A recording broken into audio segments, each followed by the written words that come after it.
Hello, neighborhood mystics, and welcome to your weekly tarot and astrology forecast for the week of May 15th through the 20th of 2017. Wow, it's May already. It's the middle of May. Where did the time go? Well, we have a couple of sign changes this week and a couple of planets leaving shadow. So let's get to it. On Tuesday, the 16th, Mercury moves into Taurus, and it is not out of its shadow yet. That will be next week. So there still might be some Mercury retrograde type stuff in play. For example, for me, like yesterday, I had 3 appointments get changed, and one of them was changed without my knowledge, so I missed it. So that's kind of a Mercury retrograde thing.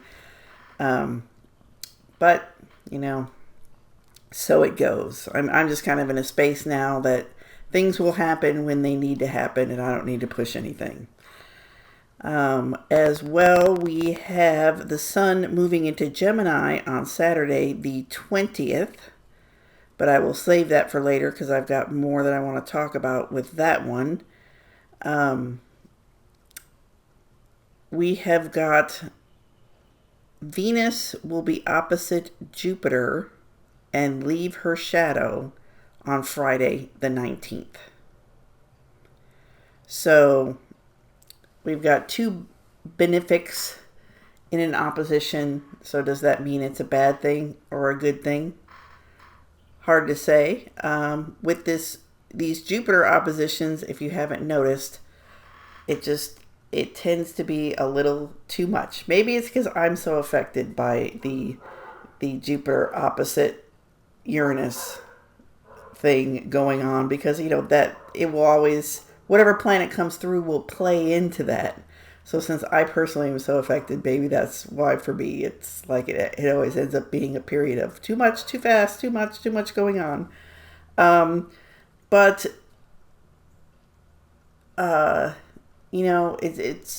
we've got 2, Venus rules Libra. So, and we have Jupiter in Libra. So we have Venus coming by and I guess checking in with Jupiter and saying, hey, are you upholding the things that I like friendship and fairness and, pleasure and good times. And, if you have a party, please make sure everyone has a good time. Like that would be a Venus thing. When you go to a party at Venus's house, her highest priority is to make sure everybody has a good time. The party isn't like all about her or anything. It's all about her guests. And is everybody having a good time? And if anything, if somebody seems bored or unhappy or something, Venus is very concerned. So I think this Venus opposite Jupiter thing will be like, hey, Jupiter, just checking in with you. Is everybody having a good time? Is everybody being treated fairly? Does the house still look beautiful and wonderful? And, things like that as she passes by. And like I said, she leaves her shadow. So whatever lessons or things you had come up during the Venus retrograde, you're now moving out of it. So also on that same day, Friday 19th, Saturn trine Uranus is exact.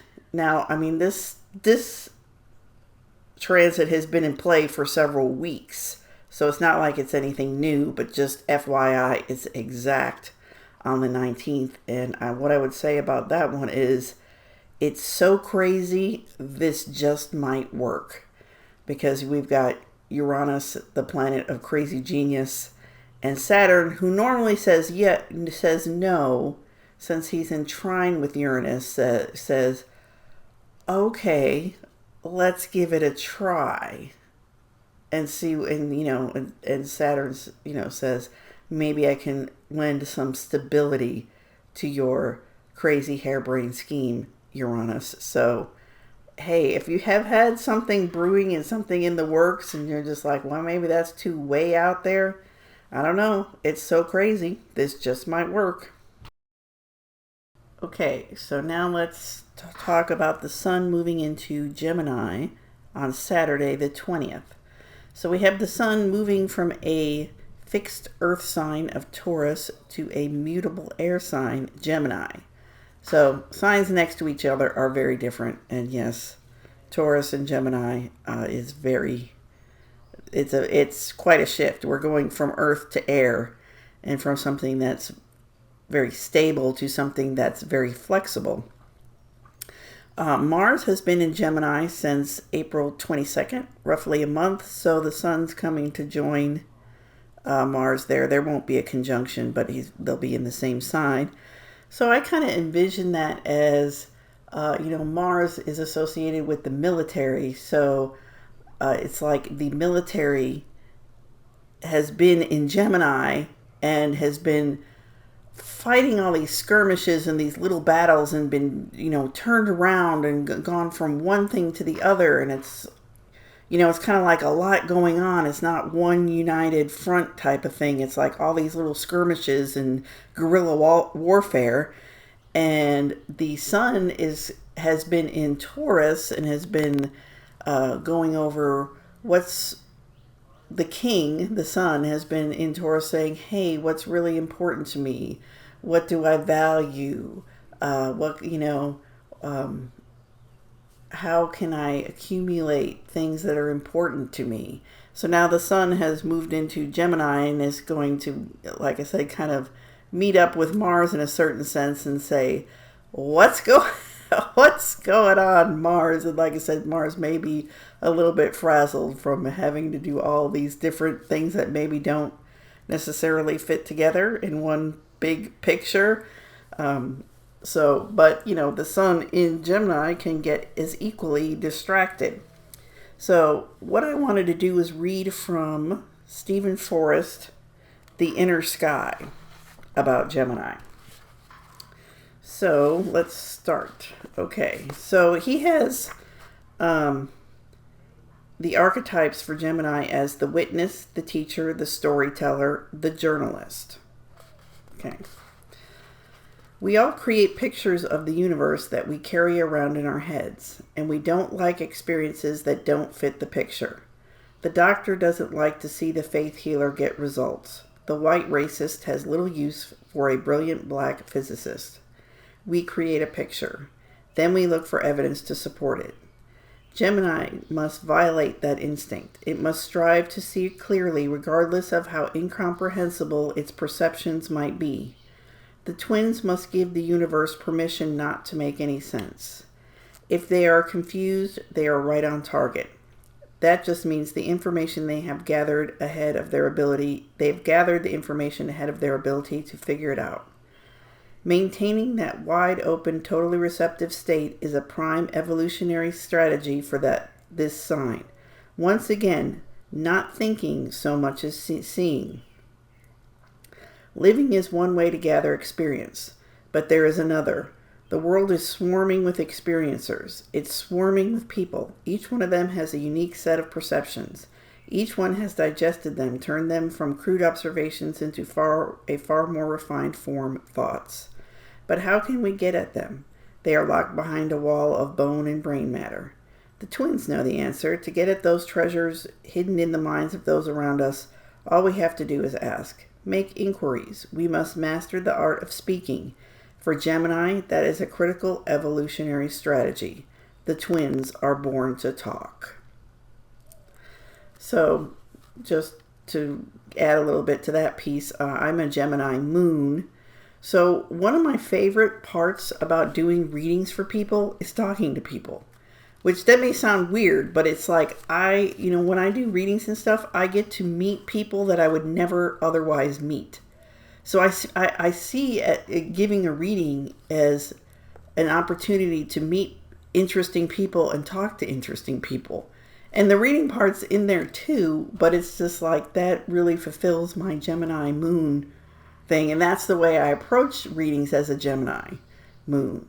And I also work with questions, which, some people find odd, but I mean, that's how I do my readings. They're built around questions. So just a little side note there. I am going to go on and read more. Now we're going to the shadow side of Gemini. The adaptability so characteristic of this phase of the zodiac arises here. Unfortunately, when married to baser motives, this same flexibility produces horrors. Pressed to face an unpleasant truth, the adaptable Gemini mind can reconstruct the information.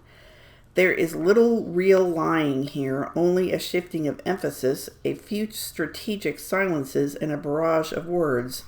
Often the new montage of ideas makes sense. However false, it may be convincing, or at least persuasive enough to put anyone off track. Only the most cunning and single-minded individual can penetrate the maze the twins weave once they are put on the defensive. Right or wrong, they rarely lose an argument. So this is pointing to the shadow side of Gemini, which is, lying, the trickster, the huckster. And as I read this paragraph, as I read that paragraph, keep in mind our current president is a Gemini. Does that not sound like our current president? There is little real lying involved here, only a shifting of emphasis, a few strategic silences, and a barrage of words. Often the new montage of ideas makes sense. However false, it may be convincing, or at least persuasive enough to put anyone off track. Only the most cunning and single-minded individual can penetrate the maze the twins weave once they are put on the defensive. Right or wrong, they rarely lose an argument. Yeah, I think that sounds a lot like our president. Okay, one more paragraph I want to share with you. The twins are in the world to gather experience, to let the miracle of life work directly on their hearts. There is no room in them for complacency, for dogmatic opinions that shield them from chaos and mystery. With their insatiable curiosity, they can pack a lifetime with experiences. But the horse they ride is wild. It can carry them to a far horizon, or it can dance around full of motion going nowhere. All tactics and no strategy has been an epitaph of many a Gemini. It comes down to this: the horse needs a rider. So I think that is reflective of our news media. Our news media gathers all these facts, has all these people pump in opinions, and it never goes anywhere. There's never, it just shifts from day to day. Oh, this guy's right, that guy's wrong. No, that guy's wrong, this guy's right. Oh, this person said this and that one said that. And it's like it does not go anywhere. We need Sagittarius, the opposite sign, to create the big picture. And like I said, that's, the shadow side of Gemini is definitely our news media, because there is no rider on that horse. That horse just is running around in circles and knocking over fences. I mean, I don't know what to say other than that. So those are some things for you to ponder about Gemini in general, and about the sun being in Gemini. So the big spotlight in the sky is emphasizing all these Gemini type things. So be looking for storytellers and hucksters and see what shows up as the sun is in Gemini. And I wanted to pull a few cards about the sun in Gemini and see maybe what our focus might be. So the first card I've got is the Ten of Earth, and I've got the Three of Fire, or Three of Wands, and the Eight of Fire. Okay, so like I said, Gemini is an air sign, and we did not get any air cards. Not that that matters, that's just an observation. So we've got a 10, a 3, and an 8. So, the 10 of Earth is about the end of the road, and that's about fulfillment and about lasting fulfillment. For me, that 10 has like a generational legacy to it, the 10 of Earth. So it's like, it's not only is it accomplishment and profitability, if you will, or material gain, but it's stuff that can pass through generations. Then we've got the Three of Fire, and that's a very visionary. That's a visionary card. And we have the Eight of Fire, which is a very fast-moving card. So I think what this is saying, because we still have a lot of stuff in fire. We've still got Venus there in Aries, and Uranus is still in Aries, and we still, we have all that activity around that Uranus Saturn trine and the Uranus Jupiter opposition and stuff. So the fire, the fire is still being stoked, so to speak. So I think what this is saying is, I think with the sun is leaving Taurus, so that's our 10 of Earth here. It's like, keep that vision in place, or if you haven't gotten a vision, you might want to get a vision of the future, so that when we hit Gemini here with the sun in Gemini, you don't just go off, like I said, like that horse without a rider that's running in circles and knocking down fences because it does not know which way to go, and it's very confused. And keep fastening your seatbelts, because things are moving fast. With this Eight of Fire, be ready to move. If it hasn't been time for you to move yet, be ready to move. Be ready to move quickly. And in order for you to be able to move quickly, you need to have that vision in place. So, and then with the 10 of Earth, it's like, what can persist beyond this period? Look far into the future, not like what's good for me for the next 3 weeks or 3 months. It's more like the next 3 years. What looks good for the next 3 years? What can I live with for the next 3 years? So that's your call to action, your mission for this week. And when the sun enters Gemini, we'll hit a little bit of a shift, and we'll be able maybe to thoughtfully process some of what's been going on in the fire parts of our chart. Thank you for watching, liking, sharing these videos. And if you want a reading with me, visit quickcardreading.com, where you can also download free tarot card images. And I'll see you next week.